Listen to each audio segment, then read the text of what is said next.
kahulugan ng ahas sa panaginip ay depende sa detalye ng panaginip at sa naramdaman mo. Pero ito ang mga karaniwang interpretasyon. Una, simbolo ng takot o problema.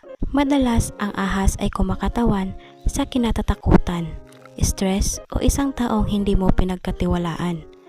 Maaaring may problema ka na iniiwasan o kinakaharap sa buhay. Pangalawa, panlilinlang o kaaway. Sa ilang paniniwala, ang ahas ay simbolo ng taong mapanlinlang o traitor sa paligid mo. Posibleng babala ito na mag-ingat sa mga tao. Pangatlo, pagbabago o transformation.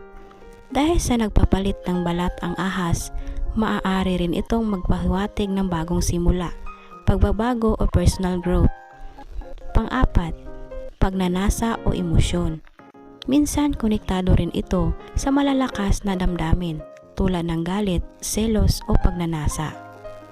Pang-lima, kalusugan o pagaling.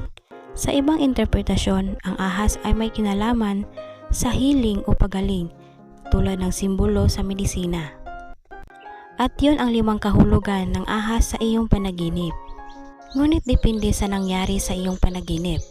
Halimbawa, kinagat ka ng ahas.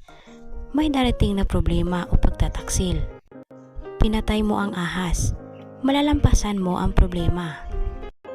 Maraming ahas, maraming stress o toxic na tao sa paligid. Makulay ang ahas, mas komplikado ang emosyon o sitwasyon. Tahimik lang ang ahas, may bagay na hindi mo pinapansin pero mahalaga.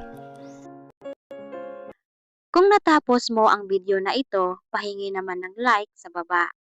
At paki-subscribe na rin sa aking YouTube channel. Maraming salamat!